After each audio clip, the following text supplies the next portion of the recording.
Seorang nasabah bank di kota Lubuk Linggau bernama Andri Pertama harus mengalami kerugian hingga hampir 28 juta rupiah.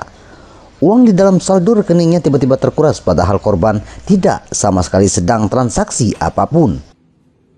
Dari laporan SMS Banking ada 4 transaksi tanpa diketahui korban. Transaksi itu terjadi yakni pada 15 November, 11 Januari 2024, 10 April 2024, dan 17 April 2024. Dengan jumlah nominal yang hilang hampir sama di setiap transaksi. Akibat kejadian itu, korban mengalami banyak kerugian. Karena mengalami kerugian puluhan juta, korban menuntut ganti rugi kepada pihak bank.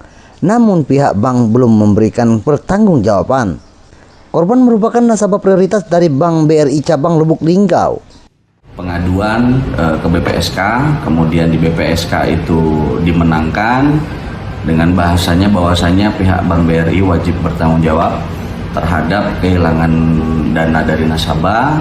Kemudian dari pihak Bank BRI juga melakukan banding di Pengadilan Negeri Lubuk Linggau, dan di sana juga hakim itu menolak banding dari pihak Bank BRI karena dirasa pada saat pemeriksaan saksi, kemudian pada saat pemeriksaan fakta-fakta yang ada di dalam dokumen, bahwasanya pihak bank itu terbukti melakukan beberapa keteredoran karena sudah beberapa kali melalui penggantian rekening tapi dana tersebut tetap hilang.